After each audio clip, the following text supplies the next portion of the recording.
Hello my dear lovely students, मैं आनंद कुमार कर्ण अपने YouTube channel A Karan classes India's number 1 Nag Mandir Mishra टोला दरभंगा से आपके बीच उपस्थित हूं। आज का बहुत ही सुंदर सा 5 क्वेश्चन लेकर इस सेशन का हमने नाम रखा है, जो पर डे आपको हम प्रयास करेंगे कि एक वीडियो आपका मिलता रहे।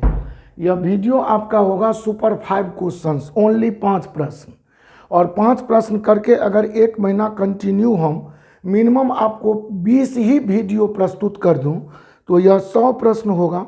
और अगर एक महीना में 100 क्वेश्चंस आप देखते हैं डिफरेंट टाइप का, तो इसके बाद अगर 5 महीना 4 महीना का देखिएगा तो 300-400 प्रश्न का प्रैक्टिस करने से परीक्षा के लिए कौन सा क्वेश्चन बराबर आता रहा है या आएंगे, ऐसा मैं खास प्रश्नों का सिलेक्शन आपके बीच रख रहा हूँ। इसकी पूरी जानकारी के लिए आपको निश्चित ही संपूर्ण चैप्टर को पढ़ना होगा। इसके लिए ऑनलाइन या ऑफलाइन क्लास मेरा आप मैनेजिंग डायरेक्टर जो हमारे कोचिंग के हैं सर राजू सर, उनसे आप 9934849798 पर कांटेक्ट कर सकते हैं। तो आइए बिना देर किए हुए आज का पहला सवाल ले रहा हूँ।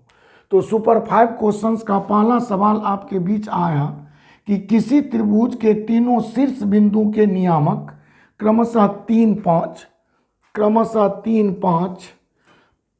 फिर है आपका -2 और फिर है 6-4 है। तो इससे आपको कहता है उस त्रिभुज का आप क्या कीजिए, तो क्षेत्रफल बताइए। अब सवाल है कि यह आपको पता लग गया होगा शायद कि यह कोऑर्डिनेट ज्योमेट्री का लिया गया क्वेश्चन है, और कोऑर्डिनेट ज्योमेट्री का मतलब नियामक ज्यामिति।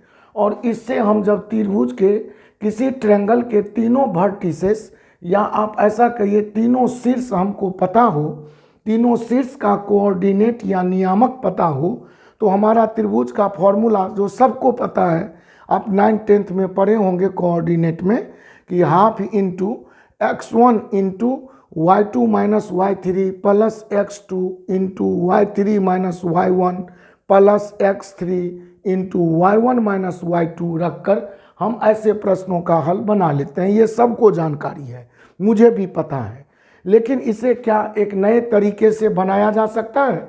तो उस नए तरीके का प्रयोग आपके बीच रखता हूँ। आप कुछ भी न करेंगे, आप दिए गए इन तीनों शीर्ष बिंदुओं के लिए आप क्या करेंगे, तो 3 और 5 को लिख दीजिएगा 3/5। इसी तरह आप -2 और 0 को लिख दीजिए -2/0। इसी तरह 6 और 4 को लिख दीजिए 6/4। और ऐसा नहीं कि -2/0 का मान इनफाइनाइट होता है मैथमेटिक्स में, लेकिन मैं यह आपको टेक्निक सिखा रहा हूँ, इसीलिए इसको हल नहीं करना है। आप दिए गए x और y कोऑर्डिनेट को x/y x/y x/y ऐसे लिख दें। पहला से शुरू करें, तीनों शीर्ष तक लिख दें, और पहला जो आपने लिखा उसको एक बार और रिपीट कर दें, तो यह 3/5 हुआ। अब क्या करें, इसको ऐसे क्रॉस गुना करें और 3 का 0 से गुना करेंगे तो होगा 0, प्लस कर लें। -2 को 4 से गुना करें तो 4 दूनी 8, तो बोलेंगे -8। फिर आप प्लस कर लें, और ये 6 का 5 से गुना 6×5 = 30, ये सब को प्लस कर लें और इसमें से घटा लें। अब ऐसे गुना करके 5 का 2 से गुना बोलेंगे -10। फिर क्या करेंगे, इस दोनों का अंतर लेना है। अब 5 का 2 से गुना -10, 0 का 6 से गुना हो जाएगा प्लस में 0, फिर 4 का 3 से गुना हो जाएगा 12, और इसको आप इत्मीनान से कैलकुलेट करके इसका हाफ कर दें। त्रिभुज का क्षेत्रफल फाइंड हो गया। अब देखिए यहाँ +30 और -8 बचा, तो 30 में 8 गया, यहाँ लिखिए 22, और यहाँ 12 और 0 12 हुआ, और 12 में 10 चला गया तो 2, अर्थात पीछे माइनस है तो -2 बच गया। अब बट्टे लिख दे 2, 22 में से 2 घटाएंगे तो होगा 20, और इसको 2 से भागा कर दें तो आपका आंसर 10 स्क्वायर यूनिट, आपका 10 वर्ग इकाई आपका आंसर आ जाएगा। और आप बड़ा इत्मीनान पूर्वक इस प्रश्न का हल 10 वर्ग इकाई ऑप्शन नंबर सी दिया हुआ है, और इत्मीनान पूर्वक आप इस प्रश्न को हल कर सकते हैं। मुझे लगता है दोस्तों कि यह तरीका आपको काफ़ी बेहतर लगा होगा, और इस तरीके से त्रिभुज का क्षेत्रफल हम नियामक ज्यामिति के अंतर्गत या कोऑर्डिनेट के अंतर्गत निकालते हैं। हालांकि कोऑर्डिनेट से रिलेटेड जो भी हमारा सिलेबस है उसको लगभग हम इसी अंदाज से एक बेहतर अजूबे अनोखे टेक्निक से हल कर सकते हैं। और इस टेक्निक को आप जैसा कि एक क्वेश्चन के माध्यम से मैं दिखाया हूँ, आप इत्मीनान पूर्वक इसको सीखें। कुछ नहीं किया, एक बार फिर समझा देता हूँ। या 3 5 है तो 3/5, या -2 0 है तो -2/0, ये 6 4 है तो 6/4, और पहला वाला टर्म को लास्ट में एक बार फिर इसको रिपीट करके लिख दिया। जो फर्स्ट है वही हमने लास्ट कर दिया। अब चाहे तो ऐसे ऐसे ऐसे पहली बार अगर दायां दायां दायां लेंगे तो सेकेंड बार बायां बायां बायां, इस तरह गुणनफल का जोड़ का डिफरेंस को आधा कर देंगे तो आपका आंसर करेक्ट आ जाएगा। अगर हम पहले 5 दूनी 10 -10 ही लेता, फिर 0 का 6 से गुना 0 ही लेता, 4 तिया 12 या पहले ही रखता, ये बाद में ही रखता। लेकिन जो यदि घटकर मेरा माइनस आए या प्लस आए, यहाँ हो सकता है कि शुरू में यदि उलट के ऐसे लिख दें तो शुरू में 2 और बाद में -22 चला जाएगा, तो 2 में से -22 घटाएंगे तो -20/2 तो -10 आएगा। लेकिन त्रिभुज का क्षेत्रफल हम कभी माइनस में न लेकर प्लस वैल्यू में लेंगे, और इसी तरह हमेशा आपको पॉजिटिव साइन यूज करना है। बात खत्म है। आंसर आए माइनस में तो भी प्लस वाला आंसर, प्लस में आंसर मिलेगा आपको, माइनस में आंसर रहेगा भी नहीं ऑप्शन, और इत्मीनान पूर्वक आप प्रश्नों का हल कर सकते हैं। अथवा इसको आप एक सेकेंड मेथड से भी बना सकते हैं। एक सेकेंड मेथड मैं आपके जो किताब में पढ़ाए गए हैं उस मेथड से हट की बात करता हूँ। अगर एक सेकेंड मेथड देखें तो इसमें तीनों कोऑर्डिनेट में से आप तीनों शीर्षों के दिए गए कोऑर्डिनेट में से किसी भी एक शीर्ष को आप क्या करें तो इत्मीनान पूर्वक उसको 0 बना दें। तो जैसे आप मान लीजिए 3 5 को ही 0 बनाएंगे तो इसमें से 3 घटाएंगे और इसमें से 5 घटाएंगे तो यह आपका 0 0 हो जाएगा। और इस तरह अब इसको छांट दें। अब -3 और -5 घटाने से यह 0 0 बना, तो आपको यहाँ भी -3 ही घटाना है और यहाँ भी -5 ही घटाना है, यहाँ भी -3 ही घटाना है और यहाँ भी -5 ही घटाना है। और अब आपको कुछ भी नहीं करना है। यहाँ -2 और -3 ऐसे घटाएंगे जोड़ेंगे तो ये आपका आ जाएगा -5, और ये 0 में -5 जाएगा तो ये भी -5 ही रहेगा। अब यह दोनों को जोड़ लेंगे। अब 6 में -3 को जोड़ेंगे तो ये आपका हो जाएगा 6 में 3 गया 3 और 4 में -5 गया बोलेंगे -1।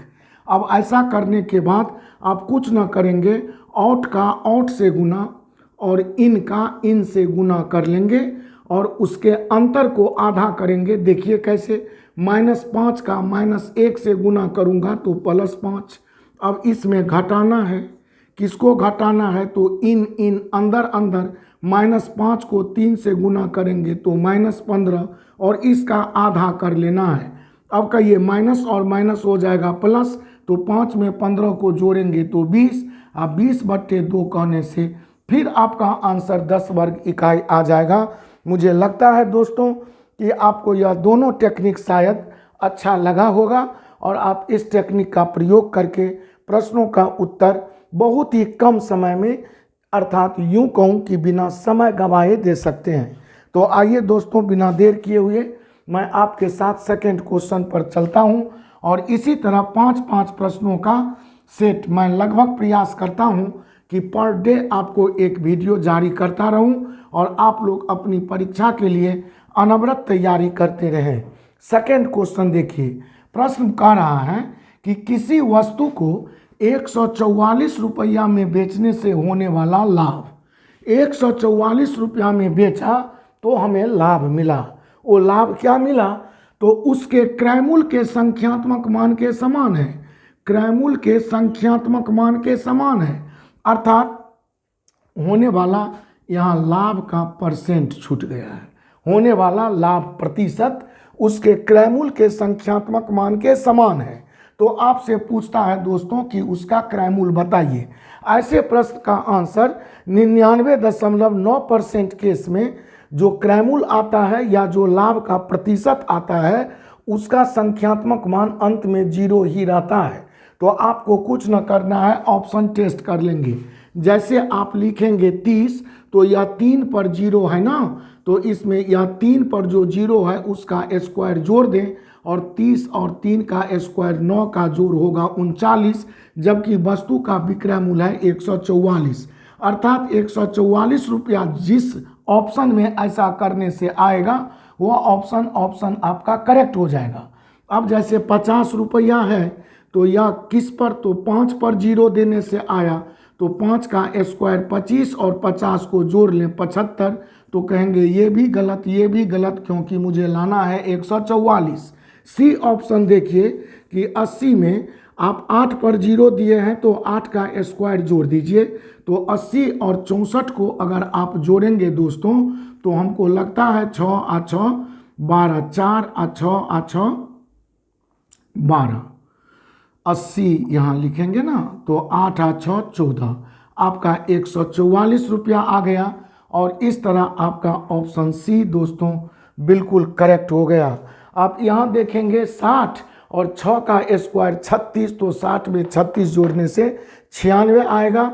और यह क्रिया मैं आपको लिख के दिखाया, लेकिन आप में थोड़ी भी होशियारी हो तो इसे मौखिक विदिन 5 सेकेंड बहुत है कि चारों ऑप्शन पर नज़र देंगे तो आपका नज़र चौंक जाएगा। और तीसरा जो हमारा भगवान अंतर्मन दिया हुआ है उस अंतर्मन वाले आँख से आप बड़ा ढंग से तीसरी आंख से 144/80 के लिए देख सकते हैं।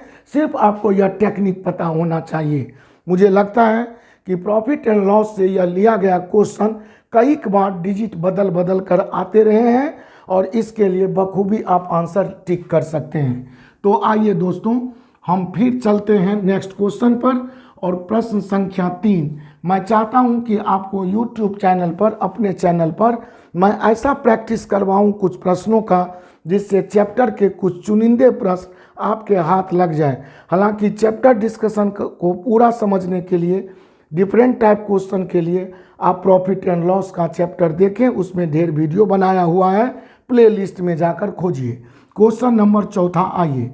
65 मीटर के एक चिकने पुल पर, यह टाइम एंड डिस्टेंस से लिया गया क्वेश्चन है और इसे बंदर वाला प्रश्न लोग समझते हैं। तो 65 मीटर के एक चिकने पुल पर एक बंदर पहले मिनट में 8 मीटर ऊपर चढ़ता है, पहले मिनट में 8 मीटर ऊपर चढ़ता है, जबकि अगले मिनट में 4 मीटर नीचे फिसलता है। तो कहेंगे पहला मिनट 8 मीटर ऊपर गया, दूसरा में 4 मीटर नीचे गया। प्रश्न है कि चढ़ते उतरते इसी तरह पोल के ऊपरी सिरे तक बंदर को पहुंचने में कितना समय लगेगा। ऐसा प्रश्न को बनाने का तरीका एक एक नियम या यूनिटरी मेथड का प्रयोग करके होता है, लेकिन हम इसमें कैसे बनाएंगे, आपको कुछ ना करना है। यह पोल की ऊंचाई दे रखा है 57 मीटर, आपको कुछ भी नहीं करना है। पहले मिनट में 8 मीटर बंदर चढ़ता है, डायरेक्ट आंसर देखिए कैसे निकालेंगे। पहले मिनट का 8 मीटर जो चढ़ता है, पहले मिनट में चढ़ने वाली दूरी को इसे समझेंगे पोल, जिसे हम भट्टा कहते हैं। यह पोल के नीचे 8 मीटर हम कहेंगे चढ़ गया, तो 57 में 8 तुरंत घटा देंगे और कहेंगे 17 में 8 गया, 65 मीटर का पोल है, पोल है 65 मीटर का, तब बचेगा आपका 57 मीटर। हम 65 में 8 घटा ही लिया था तो हमको 57 मुंह में आ गया। चलिए, तो 65 मीटर का पोल है, इसमें बंदर पहले मिनट में 8 मीटर ऊपर चढ़ता है, तो 65 में 8 चला गया तो 57 मीटर बच गया। और दूसरा मिनट में वो 4 मीटर फिसल जाता है, तो पहले में 8 चढ़ा, पहले मिनट में 8 चढ़ा और दूसरे मिनट में 4 फिसल गया, तो उसको कहेंगे 2 मिनट का टाइम लग गया, लेकिन बंदर 4 मीटर ही चढ़ पाया, क्योंकि 2 मिनट, पहला मिनट चढ़ने का और दूसरा मिनट फिसलने का, तो 2 मिनट के टाइम से बंदर को 4 मीटर लग गया। तो हम उत्तर देने के लिए तुरंत बट्टा में 8 लिख दिए और इस 4 मीटर से हम 57 को शूट करेंगे ताकि यह 57 को छेद करके गोली निकल जाए। तो 4 से 57 को किससे हम गुना करूं कि 57 को टच कर जाए या उसको छेद करके पार कर जाए। तो 4 से 14 का गुना 14 चौका 56 तक ही जाता है, अर्थात निशाना पीछे तक ही रहेगा, लेकिन निशाना हमारा 57 पर है, इसीलिए 15 से इसमें गुना करेंगे, कहेंगे 15 चौका 60, और ज्यों ही 60 चढ़ गया तो कहेंगे 65 में 5 बच गया। 15 चौका 60 ज्यों ही हुआ तो 65 में 60 को 15 चौका जो 60 है इसको 65 में घटा देंगे, बचा 5। यहाँ पर 4 मीटर को आपने 15 से गुना किया तब 57 शूट हुआ, तो इस 2 मिनट को भी 15 से गुना कर दें, 15 दूनी 30 मिनट यहाँ रख दें और आपका आंसर 30.5/8 मिनट आंसर आ गया। और इसमें आंसर सी रखा हुआ है। मुझे लगता है इस टेक्निक को बखूबी आप समझ गए होंगे। कुछ नहीं है, मौखिक है। पहले मिनट में 8 मीटर चढ़ा, तुरंत बट्टा देकर 8 लिख दिया। दूसरे मिनट में 4 मीटर फिसल गया, कहेंगे 2 मिनट का टाइम लगा, बंदर 4 मीटर ही चला। हमको निशाना लगाना है 57 पर, क्योंकि हम 8 मीटर चढ़ा कर बात कर रहे हैं। तो 4 से जो ही 57 को शूट करेंगे तो 15 गुना करना होगा, 15 चौका 60। 14 से कीजिएगा तो 14 चौका 56 तक ही जाइएगा, तो 15 चौका 60 जो ही क्रॉस किया तो 65 में 60 घट गया, बच गया 5, ऊपर में डाल दें। और जितना से 15 से जैसे गुना किया उसी तरह इस 2 मिनट को 15 से गुना कर दें, 15 दूनी 30.5/8। मुझे लगता है दोस्तों कि आपको बहुत अच्छा लग रहा होगा वीडियो, और आप इस टेक्निक से और भी प्रश्नों का प्रैक्टिस करें जो आपके विभिन्न पुस्तकों या विभिन्न प्रकार के प्रैक्टिस सेट में मिल जाएंगे, और आप बनाइए। प्रश्न 5वां आपका अलजेब्रा से है। मैं प्रयास कर रहा हूं कि सभी बिंदुओं पर निगाह रखकर प्रश्न का सेटिंग करूं। प्रश्न है x + 1/x = 8। इसे हम अलजेब्रा का आइडेंटिटी बोलते हैं। x + 1/x = 8। तो आपसे प्रश्न पूछा गया है कि 5x/x² + 1 - 6x का मान बताओ। आपको कुछ नहीं करना है। यह आइडेंटिटी का मतलब है आप इसे पहचानिए। क्या दिए गए तथ्य से दिए गया चीज़ जो निकालना है, यही आपका व्हाट है। ये निकालने के लिए आप क्या कर सकते हैं, तो इसमें x का स्क्वायर या ऐसा कुछ निकालूं, उससे बढ़िया अगर मैं देखूं तो यहाँ क्रॉस गुना इसका भिन्न जोड़ लेंगे, तो यह x² + 1 x का 8 से गुना यह 8x हो जाएगा। हम देख रहे हैं यहाँ x² + 1 का मान हम 8x रख सकता हूँ, अर्थात 5x बट्टे इसका मान तो हमें निकल के आ गया 8x -6x, कहेंगे 5x बट्टे 8 में 6 गया 2x, x कट गया, 5/2 का मतलब क्या होता है 2.5, और आपका आंसर बी आ गया।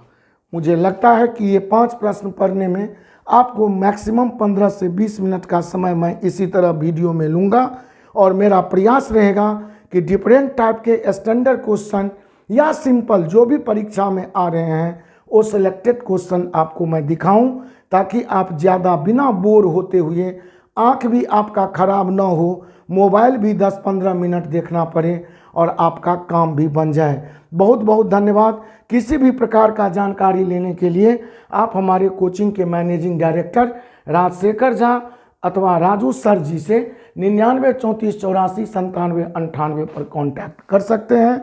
हमें दीजिए विदा, अपना रखिए ख्याल, अगला वीडियो का कीजिए इंतज़ार। बहुत ही से जल्द आपके सेवा में हाजिर होने वाला हूं। तब तक के लिए thank you so much. Tata, bye bye my dear lovely students.